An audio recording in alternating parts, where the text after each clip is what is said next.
Alors, mes salutations à tous. Je suis de retour. Comme d'habitude, je salue en général les adamiques et particulièrement ceux de la maison même du Créateur et qui prennent en considération sa loi. Donc, pour continuer, pour cette vidéo, euh, l'intitulé sera plutôt Ne cache rien, montre ton trésor. Mais je pourrais mettre partage avec tout le monde, sois généreux, sois pas égoïste. Euh, enfin bref, toutes la ribambelle de choses qui euh, très séduisant en fait. Mais est-ce que vraiment euh, ça a son sens sur le plan spirituel? Enfin, en tout cas pour nous. Mais avant ça, je voudrais faire une petite mise au point par rapport à la vidéo d'avant. Je tenais à dire que, bon, j'ai mis le titre polygamie, mais vous avez bien vu que c'est pas vraiment ça. Euh, c'est pas vraiment ça. Mais je voulais préciser simplement une petite chose, enfin deux petites choses. Quand je parle de terre et de ciel, ça ne veut pas dire que dans les autres cieux, c'est la même chose. Pourquoi je dis ça? Parce que l'homme est fait à l'image du Créateur, par exemple. Yasha est fait à l'image du Créateur, mais aussi le temple qui était dans ce qu'ils appellent l'ancienne alliance, avec Macha, avec Moïse, euh, était l'image ou un modèle de ce qui était dans un ciel. Ok? On dit dans des cieux, mais c'est dans un ciel, dans un des cieux. Donc, un des ciels, pardon. Donc, oui, on parle du ciel et de la terre, mais dans les autres, il y a quelque chose qui peut être similaire. C'est pour ça que j'ai fait le raccourci, en fait. Ça ne change rien avec le fond de la démarche. Aussi, je voulais vous parler d'autre chose que j'ai dit, par exemple, on va aller prendre dans Matthieu 19, 8. Je ne vais pas vous dire le contexte, ça change rien à ce que je vais dire, hein, c'est pas pour cacher quelque chose. Donc là, c'est le Christ ou Yahshua qui leur parle. Il leur répondit, c'est à cause de la dureté de votre cœur que Moïse, Macha, vous a permis de répudier vos femmes. Au commencement, il n'en était pas ainsi. Avant de parler de ça, je voulais préciser, quand j'ai dit euh, que l'homme, le maître, le chef de famille doit être euh, riche, et regardez bien, j'ai jamais parlé financier, hein. J'ai toujours parlé de matériel. Parce que financier, c'est une partie du matériel, en fait, mais c'est pas ça que je voulais parler. Ok? Et je ne parle pas non plus de ceux qui sont dans d'autres pays, qui au change gagnent, et puis ils vont, notamment en Afrique, prendre une femme et faire croire qu'il est riche. Je parle pas de ça. Ça, c'est de la manipulation. Je parle pas de ça. Parce qu'il faut qu'ils vivent dans le pays sur place. Et peut-être l'argent qui fait croire qu'il est beaucoup là-bas, c'est la normalité dans le pays où il est. Donc, je parle pas de ce genre d'acrobatie, enfin bref, de tromperie. Mais pour la répudiation, regardez, il dit bien ici que ça n'était pas ainsi. Il n'en était pas ainsi. Mais beaucoup de personnes rattachent systématiquement au verset 9. Mais je vous dis que celui qui répudie sa femme, sauf pour infidélité, et qui en épouse une autre, commet adultère. Moi aussi, j'ai relié ça pendant longtemps. Mais c'est pas forcément relié. Je vais vous expliquer ce que moi j'ai compris. Okay? Quand vous prenez l'histoire d'Adam et Ève au début, on va dire d'Adam et de Hawa. Donc, quand, quand on prend cette histoire-là, ça dit tout. Relions ce verset 8 à l'histoire du début, parce qu'il dit, au commencement, il n'était pas ainsi. On sait que Ève a commis adultère Adam et Ève ont commis adultère par rapport au Créateur. C'est ce que je vous disais dans la vidéo. Sur le plan spirituel, c'est comme un couple. Okay?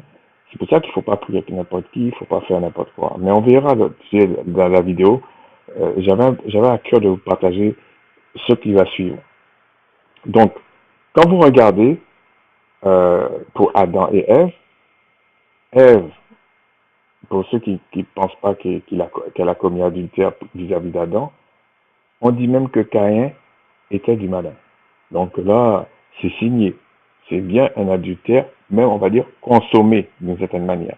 Bon, après, on ne rentre pas dans les détails, pourquoi on dit Caïn et du malin, tout ça. Je ne rentre pas dans ça.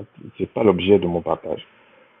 Donc ça veut dire que si on dit que tu as un enfant qui n'est pas de toi, ça veut dire qu'il y a quelque chose qui s'est passé avec l'autre. Hein. Donc c'est pour ça que je dis que c'est signé. On sait que très bien que c'est adultère. Mais à aucun moment, Adam a envisagé de se séparer, en tout cas c'est pas écrit, de se séparer d'Ève.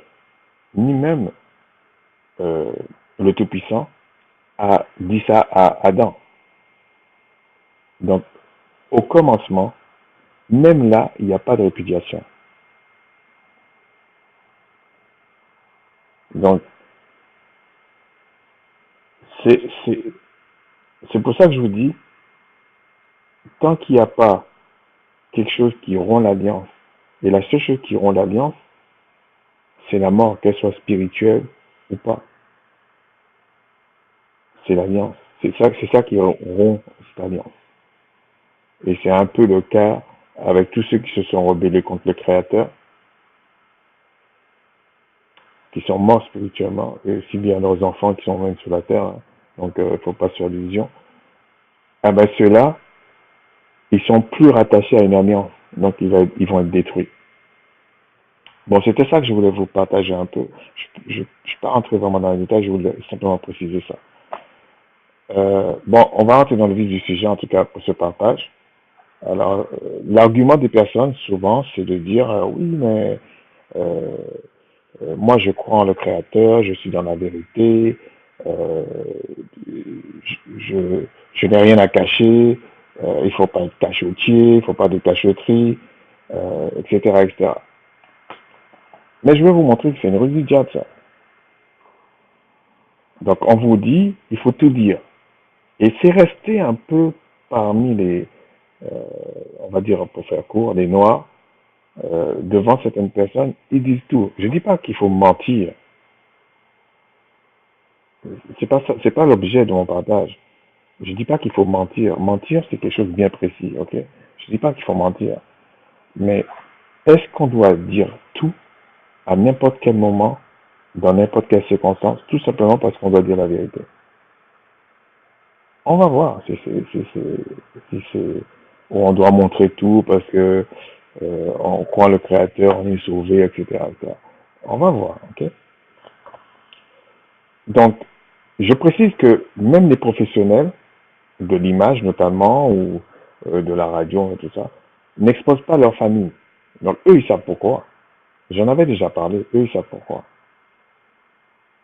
Sauf que c'est pour business, là, ils présentent la famille et pour amadouer les gens.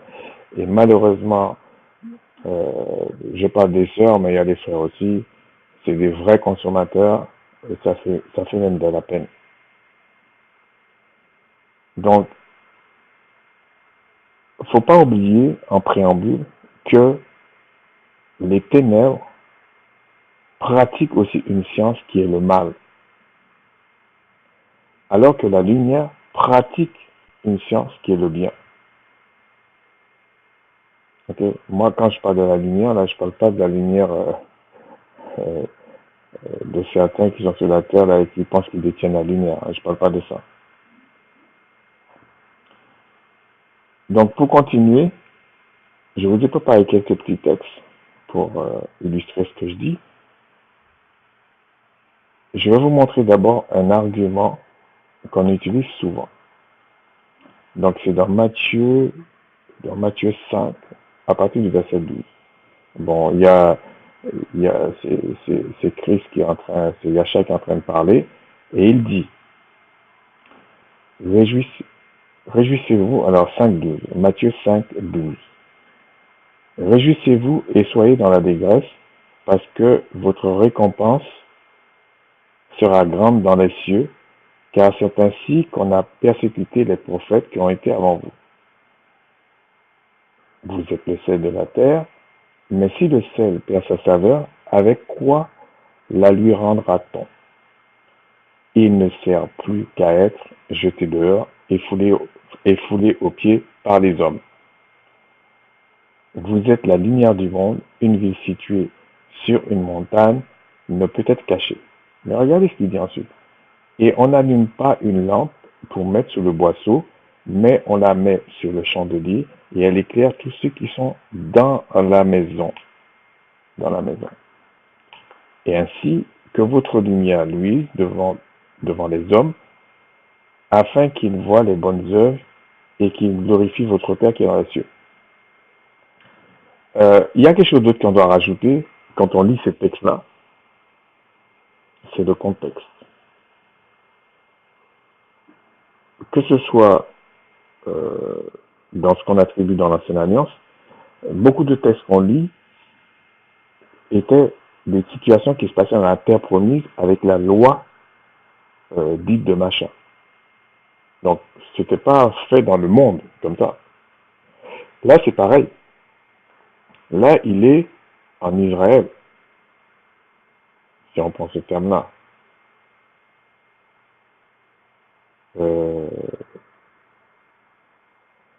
En hébreu, c'est Yashara Hala. Yashara Hala, oui, c'est ça. Je ferai une petite vidéo si votre puissance me permet, pour vous montrer que on peut trouver des choses très facilement en hébreu ancien, en fait. C'est très très simple. Donc, je disais que là, c'est l'argument choc des dominations, entre autres, pour dire à mes frères et à d'autres, oui, allez par le monde, prêcher la bonne nouvelle, et ils prennent des textes comme ça pour dire on doit dire tout, etc. En tout cas, pour la plupart, ils disent ça, mais quand dans leur dénomination, il y a la pédophilie, il y a des trucs comme ça, et là, ils disent non, là, il faut qu'on lave le linge sale en famille. Bande d'hypocrites, vraiment, c'est incroyable. Donc, c'est vraiment incroyable. Et donc, les gens qui sont un peu faibles, qui ne comprennent pas, et puis qui vont jamais aller creuser des choses, pour le coup, je suis d'accord vraiment avec ce frère Allégras, il faut aller chercher. Il faut chercher, ça prend du temps, des fois on n'a pas beaucoup de temps. Il faut aller chercher, il faut poser des questions à droite à gauche, etc. Euh, euh, et même quand on nous dit, il faut encore aller vérifier. Donc, c'est pas une chose facile parce que on ne nous a pas éduqués comme ça. On est plus comme des légumes plus qu'autre chose. Donc, pour la lumière du monde, euh, et il y a un autre texte qui peut paraître contradictoire. Parce qu'il y en a certains maintenant, euh, ils prennent les écrits et puis ils disent non, c'est contradictoire, ça pompe beaucoup de personnes. Donc, dans Matthieu 10:16, moi je ne veux pas vous dire non plus le contexte, il parlait à la foule et tout. Et là, il est toujours encore en Israël. Il parle à ceux qui connaissaient la loi. Il parlait pas aux Romains là. Okay? Donc, si on prend Matthieu 10:16, voilà ce qui est écrit. Voici, je vous envoie. Donc, il avait pris des disciples, Yahshua avait pris des disciples pour les envoyer. Et il dit bien, n'allez pas vers les païens. On prend le verset 5, hein, regardez. N'allez pas vers les païens et n'entrez pas dans les villes des Samaritains. Et les Samaritains, c'était des frères, en fait, qui ont été se mélanger aux Assyriens. Et ça a donné les Samaritains. Okay, en gros. D'ailleurs, après, il y a réconciliation et tout ça, mais il y avait ce problème. Mais au moment où Yasha parle, à ce moment-là, il dit n'allez pas vers eux. Pourtant, c'est quand même leur frère. Vous voyez ce que je veux dire? Leur frère mélangé. Là. Donc on se pose la question, à l'époque, est-ce que Yasha allait dire d'aller dans le monde entier? Dans le sens qu'ils le prennent. Et si on lit le verset 16, regardez ce qu'il dit. Voici, je vous envoie comme des brebis au milieu des loups. Donc ça veut dire que même quand il dit n'allez pas vers les païens ni les villes des Samaritains, il dit vous êtes au milieu de loups. Soyez donc prudents comme des serpents et simples comme des colombes. Bon, alors je précise, parce qu'il y avait quelqu'un qui m'avait fait le coup un jour pour autre chose, mais qui était lié à ça. Euh, quand on dit soyez prudents comme les serpents, il ne faut pas non plus associer serpent à diable, donc il faut être comme des diables. Non, c'est pas ça. Et d'ailleurs, même là, quand on dit serpent ancien, il y a serpent ancien. Là, on l'attribue à ce qu'on appelle communément le diable. Il y a le serpent d'airain qui a guéri. Ce que les pharmaciens ont pris maintenant là, pour la ruse. Mais derrière ça, il y a autre chose. Il y a le frère Dawad qui a parlé de ça un jour. Allez voir sa vidéo, c'est très bien fait sur l'origine du mot pharmacie. Et vous allez voir que c'est pas très bon. Okay? Mais ils mettent le serpent d'airain. Ils font quoi que c'est le serpent d'airain? Donc, si tu n'as pas vraiment de connaissances, ben, ils te manipulent. C'est comme ça.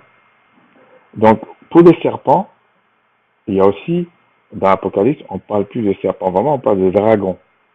Et là, on comprend que les dragons volent. On comprend la Genèse pourquoi on dit il va ramper maintenant. Il perd son pouvoir. Et le dragon, il crache du feu. Il vit pas sur la terre, etc., etc. Mais bon, on va pas rentrer là-dedans. C'est pas l'objet du partage. Et simple comme les colombes. On ne nous a pas dit d'être comme une colombe. On ne nous a pas dit d'être une colombe. C'est des images.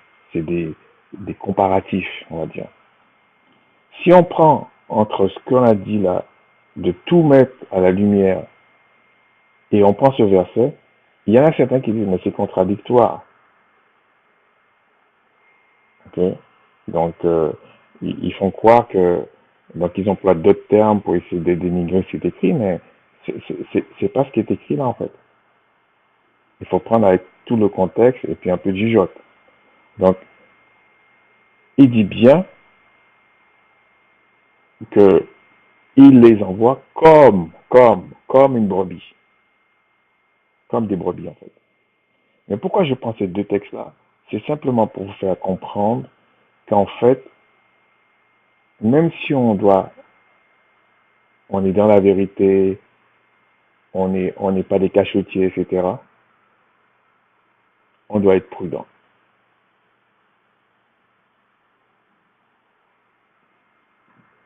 Je dirais, pour jouer sur les mots, il ne faut pas être très prudent, parce que le très, c'est déjà un déséquilibre. Il faut être prudent. Donc, prudent, ça veut dire qu'il faut savoir certaines choses et pas les faire. Donc, tout ça pour dire que il n'y a pas de contradiction. Ça ne veut pas dire que parce qu'on est dans la vérité qu'il faut aller montrer tout chez soi, tout machin. Et je vais vous montrer que c'est même dangereux. Il y avait un roi, pas n'importe qui, le roi Ézéchias, qui en a tiré une leçon. Enfin, qu'on a donné une leçon avec ça. Regardez, on va prendre, il le dit dans, bon c'est la même chose. Si vous le prenez dans, non pas Chronique, c'est Deux Rois, je pense que c'est Deux Rois. Pourquoi j'avais pris ça Chronique? Je voulais vous parler de quelque chose en Chronique. Ah ok. Donc, si on prend Ésaïe 39, la même histoire est dans Deux Rois 20. Vous lisez l'histoire en détail. Mais regardez ce qui est écrit là. Moi, je ne vais pas tout vous lire non plus. Je ne vais pas vous habituer à ça. Donc, qu'est-ce qui s'était passé? Regarde, on va prendre ici. Par exemple, quand vous prenez dans Deux Rois 20, vous lisez, vous allez voir que le Seigneur a fait de grandes choses avec Ézéchias. Même à Ézéchias. Et puis, il était même gravement malade, le Seigneur l'a guéri. Il a envoyé le prophète Ésaïe, il a guéri et tout ça. Et regardez l'enthousiasme que ça fait. Le roi Ézéchias, et regardez la ruse du malin, ok? En ce même temps, j'ai quand même du mal avec ces mots-là, Bérodac, Baladan, fils de Baladan, roi de Babylone. Ça a son importance, roi de Babylone. Alors, les gens qui disent oui, on est au milieu de Babylone et puis ils montent tout, ben vraiment, ils vont voir ça. Envoya une lettre et un présent à Ézéchias car il avait appris la maladie d'Ézéchias. C'est touchant comme quoi la sentimentalité, ça n'a rien de spirituel. Donc c'était une ruse. Peut-être c'est une ruse en fait. Ézéchias donna audience aux envoyés, donc il a été tout à fait naïf. Okay? Et il leur montra le lieu où étaient ces choses de prix, l'argent et l'or, les aromates et l'huile précieuse, son arsenal et tout ce qui se trouvait dans ses trésors. Il n'y eut rien qu'Ézéchias ne leur fit voir dans sa maison et dans tous ses domaines. Ésaïe le prophète vint ensuite auprès du roi d'Ézéchias. Donc il a été envoyé par le Créateur. Et il lui dit, qu'ont dit ces gens-là et d'où sont-ils venus vers toi? Ézéchias répondit, ils sont venus d'un pays éloigné de Babylone. Donc il était quand même, ça a flatté son ego. Ésaïe dit encore, qu'ont-ils vu dans ta maison? Ézéchias répondit, ils ont vu tout ce qui est dans ma maison. Il n'y a rien dans mes trésors que je n'osais faire voir. Alors Ésaïe dit à Ézéchias, écoute la parole du Tout-Puissant. Voici les gens viendront et l'on emportera à Babylone tout ce qui est dans ta maison et ce que tes pères ont amassé jusqu'à ce jour. Il n'en restera rien, dit le Tout-Puissant, etc., etc. Vous voyez bien que, bon, c'est juste une exhortation. Hein. Il y a des frères qui pensent que la vérité, c'est de montrer tout. Bon, c'est pas l'objet de la vidéo, mais partage, un jour, on parlera de la vérité, du mensonge, etc. Qu'est-ce que c'est? Je parle pas de mensonge, je parle pas de cachotterie, tout ça. La vérité, elle est humble, c'est pas ça. Mais il faut comprendre dans quel sens on dit ça. Donc là, le roi, lui, Ézéchias, il a montré tout. Et la manière que la ruse du diable, c'est de venir le flatter, son ego, prendre de ses nouvelles, ta maladie, etc. Mais le Tout-Puissant n'a pas aimé, parce qu'il savait ce que ça voulait dire. Donc, quand vous montrez vos affaires devant des caméras, tout ça, même si vous dites, je suis sauvé, machin, tout ça, machin, est-ce que Ézéchias était moins sauvé que vous? Lui, il était dans la terre promise. Vous êtes à Babylone. Il n'y a pas encore la déchéance. Ils ne sont pas encore éjectés de la terre promise. Il n'y a pas encore la déchéance de la terre promise. Il n'y a pas tout ça, là. Mais regardez ce qu'on lui a fait. Le Seigneur a réprouvé son acte. Parce que quand vous faites des vidéos, vous faites des choses comme ça, même audio, vous parlez à beaucoup de... Enfin, n'importe qui peut vous voir.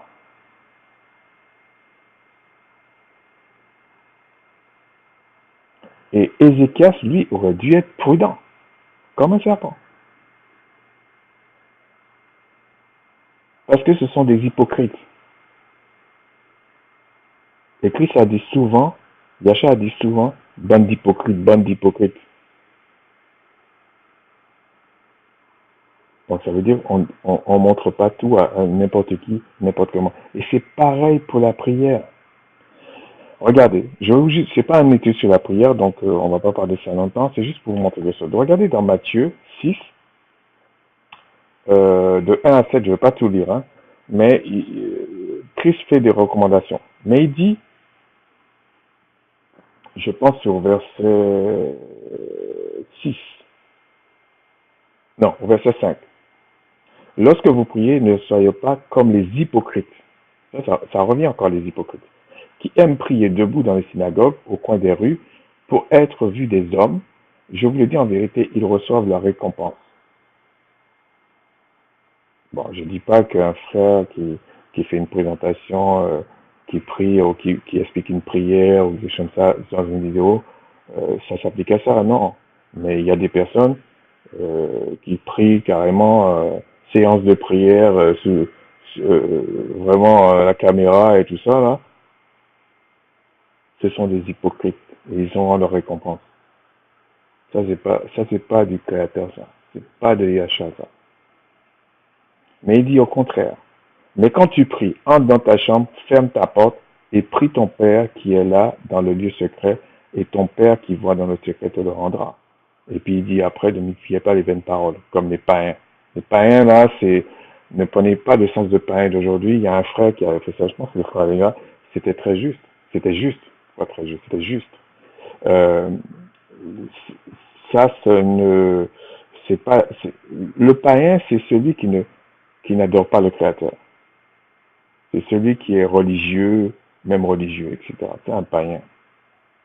Okay? Quand je dis religieux, c'est dans le mauvais sens du terme. Okay?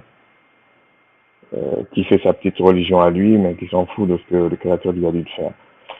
Et c'est la même chose quand ils vous disent priez pour les autorités, priez pour tous les hommes. Bon, c'est pas l'objet non plus de la vidéo, mais si le Père, le Tout-Puissant le permet, on fera une vidéo pour expliquer ce genre de choses. Parce que rien ne changera si nous, on ne comprend pas ça. On fera une vidéo, comme je vous avais promis aussi, si le Tout-Puissant le permet, pour expliquer que nous sommes arrivés à un point, même les choses bonnes que nous devons faire, le Créateur fait sa part. Mais même la part que nous devons faire, nous devons demander sa grâce, pour qu'on puisse le faire. Et de toutes les façons, il y a une sorte de prédestination dans les choses. Mais ce n'est pas l'objet de la vidéo, donc on ne va pas aborder ça. Donc ça veut dire qu'il y a certaines choses qu'on peut dire, et certaines choses qu'on ne peut pas dire. C'est pas une cachotterie, il ne faut pas être comme Ézéchias. Okay? On va prendre dans la dernière chose que je voulais vous partager, c'est dans Matthieu, le livre de Matthieu 7, Matthieu 7, et on va aller directement au verset 6, ok? Qui dit, ne donnez pas les choses saintes aux chiens, ne jetez pas vos perles devant les pourceaux, de peur qu'ils ne vous foulent aux pieds, ne se retournent et ne vous déchirent. Quand vous montrez tout, surtout les choses saintes, voilà ce qui va vous arriver. Il y a des chiens en face. Yahshua avait dit il y a des loups. Là on dit il y a des chiens. Là il dit il y a des chiens. Donc il nous explique, il y a des loups en face, des chiens. C'est pour ça que des fois je dis non, je dirai pas tout, même si je sais, même si j'expérimente. Je dirai pas tout devant sur YouTube, non. Parce que les choses saintes, c'est des choses sérieuses. Et ce sont des choses qu'on ne jette pas aux chiens.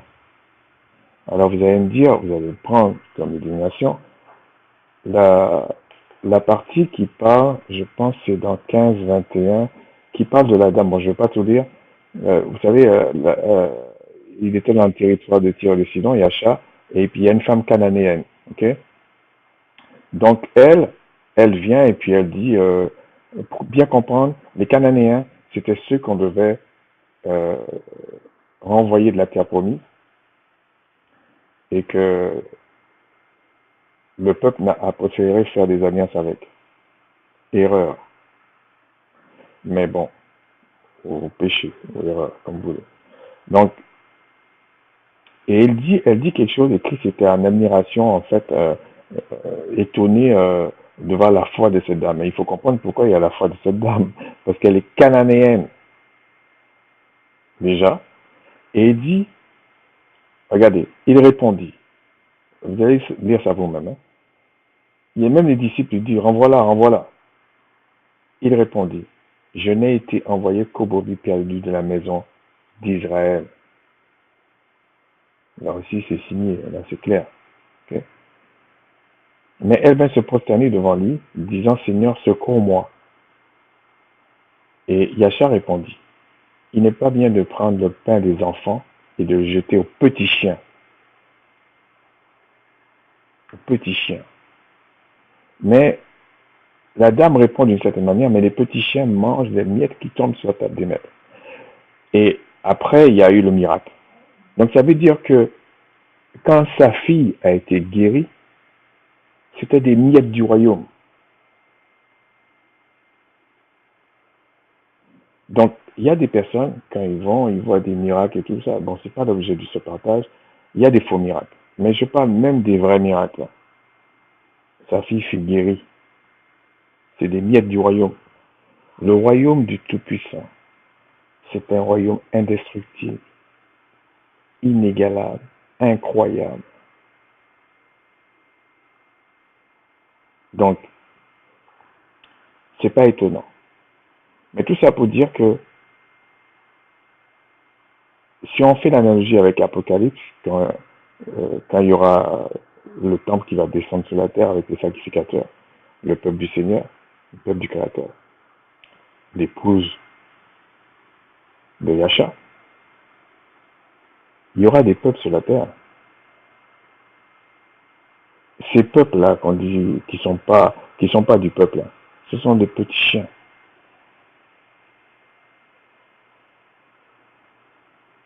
Même si on guérit là, parce qu'on dit il y a des plantes, il y a on va dire comme des médicaments tous les mois là, et puis ils devront faire des sacrifices, etc. Enfin des sacrifices, des offrandes, etc. Parce que l'épouse est sur la terre et l'époux est là aussi.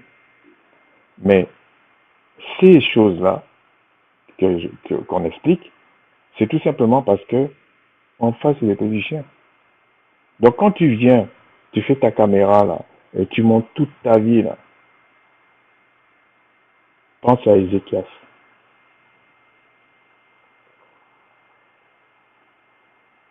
Tu t'attires des problèmes, des soucis, des galères, et le Créateur peut décider, comme Ézéchias, qu'on va t'emmener là-bas. On va tout casser. Parce que c'est de la bêtise.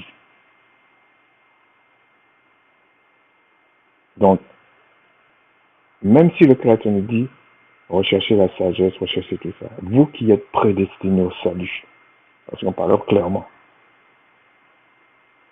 demandons au Tout-Puissant de nous aider dans la partie pour la sagesse, la vérité, l'intelligence, toutes ces choses-là, qui nous aide à faire ça.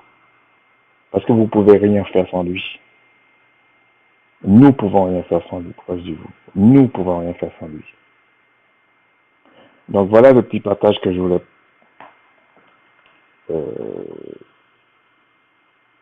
vous présenter.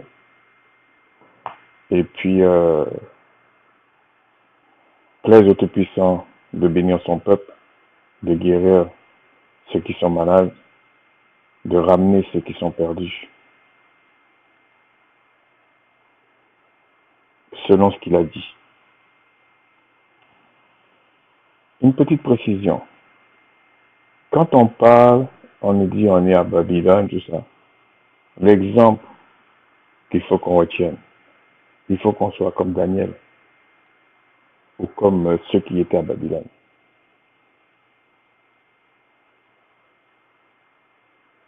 On doit faire les choses selon le Seigneur. Mais si on doit faire les choses selon lui, demandons-lui de nous aider, qu'il nous aide. Il va faire sa partie là. Par exemple, si on dit Seigneur, sanctifie-moi. La partie que le Tout-Puissant doit faire, il va le faire. C'est lui qui fait grâce à qui il veut. Donc, de ce côté-là, ne passez pas votre temps à challenger les gens. Ça ne sert à rien. Il va dire non, c'est le monde entier. Il va dire non, c'est pas le monde entier. Débrouillez-vous. Allez tous prier. Le Créateur fait grâce à qui il veut. Donc, démerdez-vous. Lui, il va sanctifier, il va faire la partie qu'il veut, mais il va le faire selon des promesses. Ensuite, si tu es humble de cœur, tu vas lui demander de te sanctifier, de t'aider à te sanctifier. Il va t'aider. Ne soyons pas, euh, ne soyons pas dupes, ne soyons pas des légumes. J'expliquerai pourquoi je dis ça souvent. Comme je vous disais, que le Père, que le Tout-Puissant veille sur nos âmes, à tous ceux qui sont prédestinés au salut, à tous ceux que le Seigneur a fait des promesses par Yahshua, par le Sauveur. Et puis ne perdons pas notre temps pour des choses qui sont une abomination devant le Créateur. Si ta prière n'est pas selon la connaissance de sa parole, c'est une abomination devant lui. Et surtout, ne soyons pas comme Ézéchias. Ézéchias avait des trésors de la maison du Tout-Puissant. Il a montré sa maison, il a montré tout. Parce qu'on est venu prendre ses nouvelles parce qu'il était malade.